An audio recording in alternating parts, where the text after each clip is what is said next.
नमस्कार दोस्तों, बहुत बहुत स्वागत है आपका मेरे चैनल पे।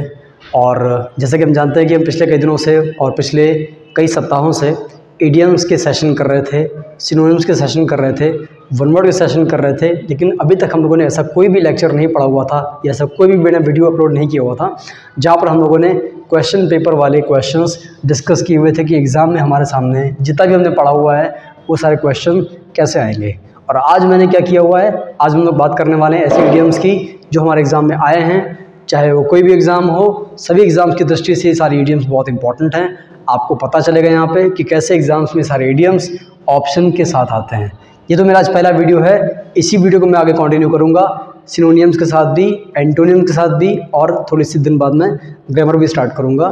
तो चलिए, अभी तक हमने जितना भी पढ़ा हुआ है उस सारी चीज़ों को आज हम लोग एक छोटे से टेस्ट में कन्वर्ट करने वाले हैं। आज हम पढ़ने वाले हैं ए से लेके 8 तक के ऐसे क्वेश्चन जो कि हमारे एग्ज़ाम में पूछे गए हैं, और मैंने इसमें कोई फेरबदल नहीं किया हुआ है। जैसा ये क्वेश्चन हमारे एग्ज़ाम में आया था मैंने बिल्कुल वैसा ही लिखा हुआ है। बस आपको क्या करना है, मेरे साथ साथ ध्यान देना है कि अटेम्प्ट करना है आपको कि जितने भी क्वेश्चन लिखे हुए हैं इन सारे क्वेश्चंस के ऑप्शंस कौन से हो सकते हैं या आप कौन सा ऑप्शन चूज़ करेंगे। तो सबसे पहला काम तो ये कर लीजिए कि 1 से लेके 8 तक के जो हमारे ये इडियम्स लिखे हुए हैं इनको आपको मेरे साथ साथ सॉल्व करना है और फिर बताना है कि आपके आंसर्स कितने सही निकले। ठीक है, चलिए अब देखिए यहाँ पर नंबर फर्स्ट में हमारे सामने एक इडियम लिखा हुआ है, ये है कूल योर हील्स। और ये इडियम का थोड़ा सा इसमें गलती है मेरा भाई, हिल्स नहीं होता है, हील्स होता है। थोड़ा सा सही करेंगे यहाँ पे, कूल योर हील्स। ये मुहावरा हमको बताना है मेरा भाई, इसका सही आंसर क्या होगा। ठीक, मैं काम करता हूँ, आपको सारे ऑप्शन पढ़ के बता देता हूँ, आप मुझे बताइएगा आपको कौन सा आंसर सही लग रहा है या कौन सा ऑप्शन आपको सही लग रहा है। ऑप्शन चूज़ कीजिएगा और काउंट करिएगा कि आपके कितने आंसर्स सही निकले। ठीक है, नंबर फर्स्ट में यहाँ पर कूल योर हील्स का मतलब लिखा हुआ है रेस्ट फॉर सम टाइम्स। ठीक है, रेस्ट फॉर सम टाइम्स, थोड़ी देर के लिए आराम करना। ठीक, आराम करना, आप सोचिए क्या ये हो सकता है। नंबर सेकंड पे लिखा हुआ है टू गिव नो इम्पोर्टेंस, किसी इंसान को इम्पोर्टेंस ना देना, यानी उस इंसान को महत्व ना देना। नंबर थर्ड पे लिखा हुआ है रिमेन इन कंफर्टेबल पोजीशन, यानी ऐसी पोजीशन में होना जो आपके लिए कंफर्टेबल हो। और चौथा लिखा हुआ है टू बी कैप्टिवेटिंग, किसी इंसान का इंतज़ार करते रहना। 4 आपके सामने ऑप्शन लिखे हुए हैं, इन चारों में से आपको सही ऑप्शन चूज़ करना है। मैं आपको देता हूँ 5 सेकंड, आप इसको पढ़ लीजिए और बताइए कौन सा ऑप्शन सही होगा, फिर हम लोग आगे बढ़ेंगे। बताइए कौन सा ऑप्शन कर सकते हैं।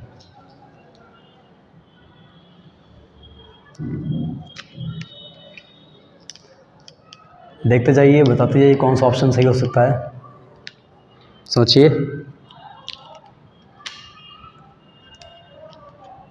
बिल्कुल, आप जो ऑप्शन समझ रहे हैं शायद वो मेरे ख्याल से आपका सही ऑप्शन होगा चौथा, टू बी कैप्टिवेटिंग, किसी का इंतज़ार करना। आपको याद होगा मैंने आपसे कहा था कूल योर हील्स का मतलब किसी व्यक्ति का बहुत ज़्यादा इंतज़ार करना, और किक योर हील्स का मतलब मैंने बताया था टू एन्जॉय योर सेल्फ, बहुत ज़्यादा एन्जॉय करना।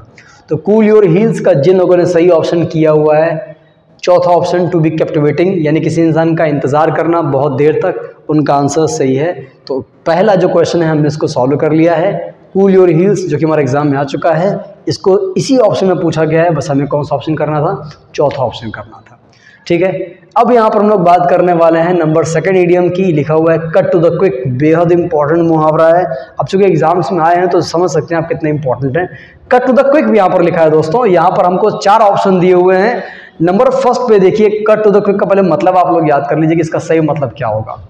कट टू द क्विक का सही मतलब क्या होगा, पहला ऑप्शन हमारे सामने लिखा हुआ है इरिटेटेड। देखिए जरा क्या लिखा हुआ है यहाँ पे, इरिटेटेड लिखा हुआ है। इरिटेट का मतलब होता है किसी बात पे बहुत ज़्यादा नाराज़ हो जाना, परेशान हो जाना, गुस्सा हो जाना। और क्या आपको लगता सही ऑप्शन हो सकता है। नंबर सेकंड की बात करेंगे यहाँ पर सरप्राइज, यानी किसी बात पे बहुत ज़्यादा आश्चर्यचकित हो जाना। नंबर थर्ड पे यहाँ पर लिखा हुआ है कंफ्यूज्ड, बहुत ज़्यादा कंफ्यूज हो जाना, ऐसी कंडीशन पता नहीं चले क्या करना है क्या नहीं करना है। और नंबर चौथा लिखा हुआ बेविल्डर्ड, ये भी कंफ्यूज्ड का पर्यायवाची ही होता है। अब आपको बताना है कि सही ऑप्शन क्या हो सकता है कट टू द क्विक का। 4 ऑप्शन आपके सामने लिखे हुए हैं, आपको सही ऑप्शन चूज़ करना है और जल्दी से बताइए हम इसमें कौन सा ऑप्शन चूज़ कर सकते हैं। You have been given 5 seconds and do it fast now. Cut to the quick का सही ऑप्शन बताइए।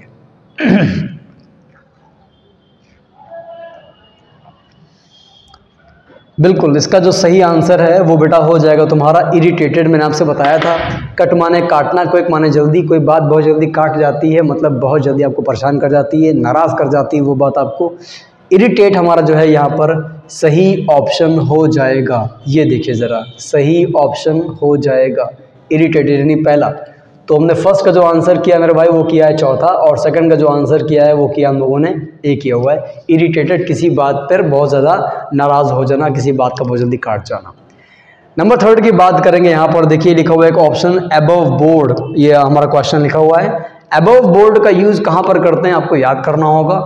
हमारे सामने यहाँ पर 5 ऑप्शन लिखे हुए हैं, मैं आपको 5 ऑप्शन पढ़ के बता देता हूँ, आपको चूज़ करना है सही ऑप्शन हमारा कौन सा होगा।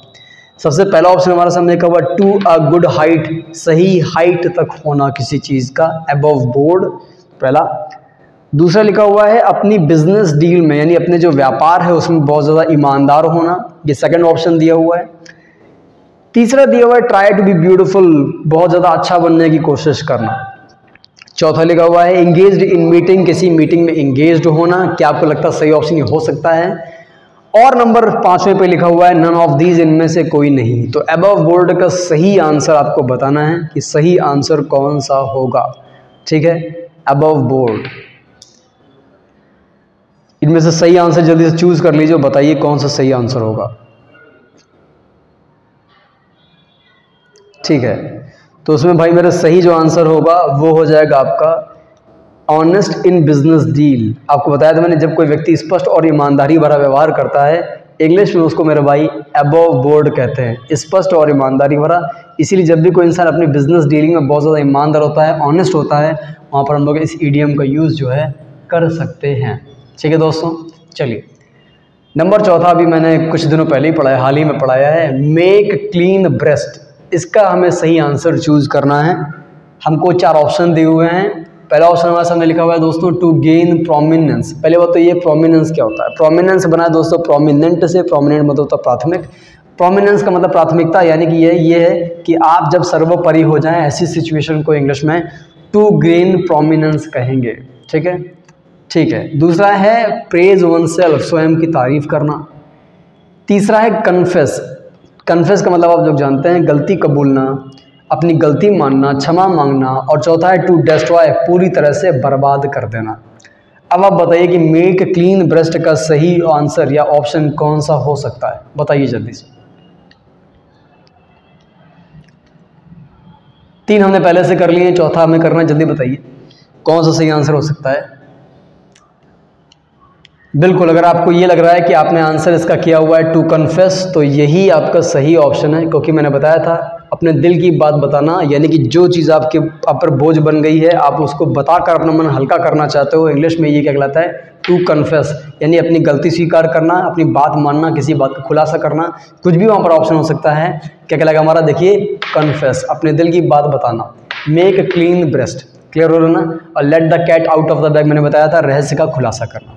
ठीक है दोस्तों, 4 हमने यहाँ पर कर लिए हैं। बात करते हैं हम लोग यहाँ पर दोस्तों 5वें की, leave someone in the lurk, किसी इंसान का leave someone in the lurk, थोड़ा सा भावनाओं में बह गया, अब भी चाहूँगा उसके लिए 4 ऑप्शन हमारे सामने लिखे हुए हैं। पढ़ना आपको मेरे साथ, तो ध्यान से बताना है कौन सा आंसर यहाँ पर कर सकते हैं।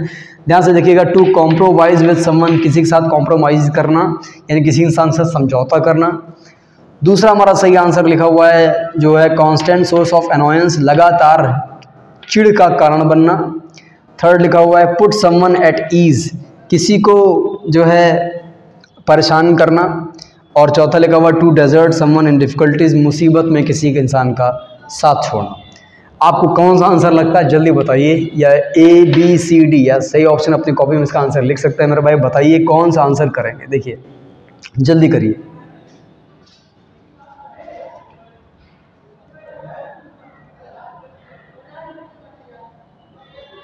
बिल्कुल सही आंसर जो आपने सोचा हुआ है वो है leave someone in the lurk, किसी इंसान का मुसीबत में उसका साथ छोड़ना, यानी कि to desert someone in difficulty. समझ आ रहा है आप लोगों को ना, to leave someone in the lurch, मुसीबत में किसी इंसान का साथ छोड़ना, to desert someone in difficulty. Desert का मतलब तो वैसे रेगिस्तान भी होता है, और भैया डिजर्ट का मतलब जो होता है किसी इंसान का साथ छोड़ना। और हाँ, जब भी हम लोग मुसीबत में कोई जगह खाली करते हैं ना, इंग्लिश में उसको मेरे भाई डेजर्ट ही कहते हैं, डिजर्ट कहते हैं। अभी प्रोनाउंसिएशन में उतना अच्छा नहीं है उसका शायद, लेकिन मैं आपको अर्थ बता दे रहा हूँ, किसी इंसान का साथ छोड़ना। हम लोगों ने यहाँ पर 1 से लेकर 5 तक कर लिए हैं, बचे हैं 3 ईडियम्स हमारे पास में। और ये सारे क्वेश्चन हमारे बेटा एग्जाम में आए हुए हैं, ऑप्शन मैंने लिखे हुए हैं, बताना है आपको। नंबर 6 पे लिखा हुआ है प्ले सेकंड फिडल। अभी मैंने हाल ही में इसको पढ़ाया है, शायद 1 या 2 दिन हुए हैं मेरे ख्याल से, 3-4 दिन में। प्ले सेकंड फिडल, इसका मैं सही ऑप्शन बताना है। पहला ऑप्शन मैं समझ में to be back seat driving, पीछे की सीट पर ड्राइविंग करना। इसका मतलब ये है, देखिए वैसे तो बैक सीट ड्राइवर एक मुहावरा होता है। बैक सीट ड्राइवर का मतलब वो होता है जो एक ऐसा इंसान जो चीज़ें कंट्रोल तो कर रहा है लेकिन वो फ्रंट सीट पे नहीं, दिखाई नहीं पड़ता आपको, पीछे से करता है, कहीं और से कंट्रोल करता है। वो इंसान आपको मिलता जुलता नहीं, आपको दिखाई नहीं पड़ता है। तो बैक सीट ड्राइवर का मतलब वो है, वो इंसान जो चीज़ों को पीछे से कंट्रोल करता है, फ्रंट में यानी सामने नहीं आता। Be happy, cheerful and healthy, दूसरा ऑप्शन लिखा हुआ है बहुत ज़्यादा खुश होना और बहुत ज़्यादा हेल्दी रहना। क्या आपको लगता है ये सही इसका आंसर हो सकता है? किसका? प्ले सेकंड फिडल का। देखिए ज़रा ध्यान से, क्या ये सही आंसर हो सकता है? बताइए। बिल्कुल, ये देखिए आपने जो इसका आंसर सुना है, क्या हो सकता नहीं? To reduce the importance of, किसी इंसान की इम्पोर्टेंस कम करना, यानी कि आपकी उपस्थिति में जब किसी इंसान की इम्पोर्टेंस कम हो जाती है तो क्या ये मुहावरा यूज़ कर सकते हैं? और चौथा लिखा हुआ है to take the subordinate role, आपको जब रोल बराबरी का हो जाता है, सबऑर्डिनेट रोल होता है, आप भागीदारी का काम करते हो, तो क्या ऑप्शन ये अलग कर सकते हो? तो प्ले सेकंड फिडल पे दोस्तों को सही ऑप्शन चूज करना है, आपको बताना है कौन सा ऑप्शन इसमें सही होगा। देखिए ज़रा ध्यान से, प्ले सेकंड फिडल बताना है कौन सा ऑप्शन कर सकते हैं, ज़रा ध्यान से देखिए बेटा। इसमें मेरे ख्याल से भाई आपने सही आंसर जो चुना होगा वो चुना होगा रेड्यूस द इम्पोर्टेंस ऑफ, किसी महान व्यक्ति या ज़्यादा इंपॉर्टेंट पर्सन की उपस्थिति में जब आपकी इंपॉर्टेंस कम हो जाती है, या है ना, इंग्लिश में भाई क्या कहेंगे? Reduce the importance of. ठीक है, रेड्यूस इम्पोर्टेंस ऑफ मतलब क्या हो जाएगा? किसी की इंपॉर्टेंस कम हो जाना, स्पेशली तब जब कोई व्यक्ति उससे ज़्यादा इंपॉर्टेंट कहीं पर खड़ा हुआ है, लोगों को ध्यान उस व्यक्ति पर है और दूसरे व्यक्ति पर उसका ध्यान, लोगों का ध्यान नहीं है। ठीक है, चलिए नंबर 6 तक हम लोगों ने दोस्तों कर लिए हैं, वो सारे मुहावरे जो कि एग्जाम में आए हुए हैं। बात कर रहे हैं नंबर 7 की, bull in a China shop. मैंने बी वाले मुहावरों पे इसको पढ़ाया हुआ था। आपको सही ऑप्शन चूज करना और बताना है कि कौन सा आंसर हमारे यहाँ पर सही हो जाएगा। बताइए। पहला आंसर लिखा हुआ है क्वेश्चन पे हमारा option, one who loves beautiful things of life, जो अच्छी चीज़ें पसंद करता है। दूसरा, one who takes sadistic delight in harming others, जो दूसरों को मारता है और उसको मज़ा आता है। सैडिस्ट वो इंसान होता है जो दूसरों को दुख देता है और उसको आनंद आता है। तीसरा, getting excited with no reason, बिना किसी रीज़न के एक्साइटेड हो जाना।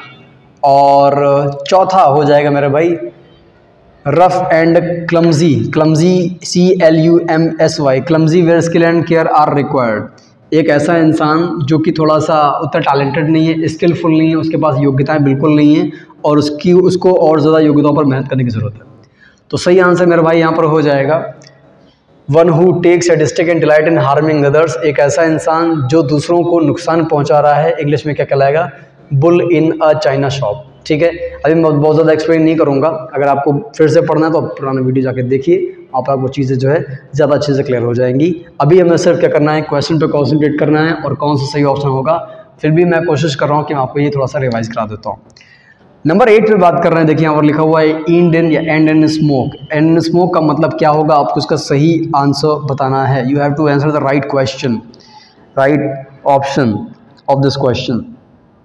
एंड इन स्मोक का मतलब क्या होगा? एंड इन स्मोक का मतलब मेरे भाई क्या होगा? देखो पहला आंसर लिखा हुआ है to have a smoking session, लगातार स्मोक करना, धूम्रपान करना। एंड इन स्मोक का दूसरा मतलब यहाँ लिखा हुआ है to be on fire, to be on fire. देखिए ऑन फायर का मतलब यहाँ पर आग पर होना नहीं होगा, ऑन फायर का मतलब हो जाएगा अपने जोरों पर होना, पूरी लय पे होना, जोश पर होना। टू कम टू नथिंग, अंत में कुछ हाथ ना लगना, यानी कि आपने कुछ प्रयास किया, कोशिश की और हाथ कुछ नहीं लगा। चौथा है टू बर्न स्लोली, धीरे धीरे जलना, सुलगना इंग्लिश में कह सकते हो। कौन सा आंसर सही होगा जरा बताइए। बिल्कुल सही आपने आंसर अगर चुना है, मेरे ख्याल से आपका आंसर जो होगा नंबर सी पे होगा, टू कम टू नथिंग। देखिए ज़रा, अंत में कुछ भी हाथ ना लगना, यानी कि आपने कोशिशें की हैं और आपको अंत में कुछ भी हाथ नहीं लगा, ऐसी कंडीशन में हम लोग बोलेंगे एंड इन स्मोक, यानी कि लास्ट में आपके सारे प्रयास जो हैं वो असफल हो गए। आपको याद होगा मैंने आपसे पहले बताया था, फ्यूटाइल एक वर्ड होता है जिसका मतलब होता है मेरे भाई आपके प्रयासों का असफल हो जाना। ठीक है, तो 1 से लेकर 8 तक हम लोगों ने ये सारे इडियम्स कर लिए हैं। इनके ऑप्शंस को भी हम लोगों ने दोस्तों चूज़ कर लिया है। आप जिन्होंने ये क्वेश्चन अटेम्प्ट किए सारे, आप लोग ये मुझे कमेंट बॉक्स में बताइए कि आपने कितने क्वेश्चन किए, आपके कितने सही निकले। और जिन लोगों ने लगातार देखा है, मैं पूरी उम्मीद करता हूँ उनके सारे आंसर सही होंगे, ना कि 8 के 8 सही होंगे। इसी तरह हम लोग अपने सेशन को आगे बढ़ाएंगे दोस्तों, और मुझे फिर से बताइए कि आपके आंसर्स कितने सही निकले। ठीक है, मिलते हैं नेक्स्ट रन पे एक नए सेशन के साथ में, जहाँ पर हम लोग फिर से या तो आगे पढ़ेंगे या तो पुराने वाले मुहावरों का यानी ईडियम्स का या पुराने वोकैब्स का हम लोग एक टेस्ट रखेंगे कि एग्जाम पे वो सारे वर्ड कैसे आते हैं और कैसे पूछे आते हैं। तब तक आप पुराने वाले रिवाइज करते रहिए और हम लोग दोस्तों मिलते हैं नेक्स्ट रन पे। तब तक के लिए धन्यवाद।